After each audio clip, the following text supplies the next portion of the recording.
A gang of 50 thugs stormed a McDonald's in Nottingham on Sunday night, stealing food and drink, abusing and threatening staff, and filming it all on their phones. What have the police done about this? Absolutely nothing, as usual. They haven't had time to make any arrests. They've been far too busy dancing the Macarena at various pride marches up and down the country. This comes just a week after an 87-year-old on a mobility scooter was murdered by a knife-wielding mugger in West London. And that was just the latest attack in a spate of knife crime all across London that has escalated in recent months. Every time someone loses their life in a knife attack, the news is met with empty words and excuses by London Mayor Sadiq Khan.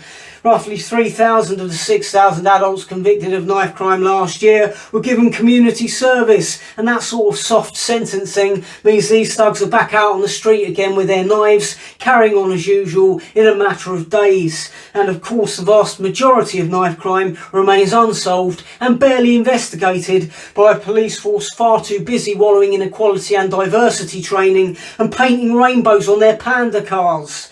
The rise in crime is almost inevitable given the ongoing cost of living crisis. Not even decent hard-working people are able to make ends meet, and many people in this country are not decent or hard-working, so to feed their kids and heat their homes, they're readily turning to crime. And this is going to get much, much worse as we move into autumn and winter. And yet there's been no mention of police reform or investment, no talk of tougher sentencing. Big cities all across the UK are going to rapidly become hubs of criminal activity. We're already seeing that in large cities throughout the United States. And yet we're stumbling headlong into this entirely predictable catastrophe. Is this yet another orchestrated attack on our way of life by our globalist puppet masters? Yet another scheme to snatch just a little bit more of our autonomy away from us?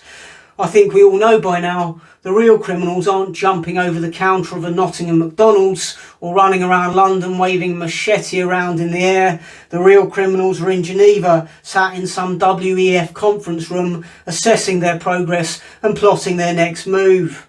Thanks for watching. Please do subscribe to my Patreon by clicking the link below this video.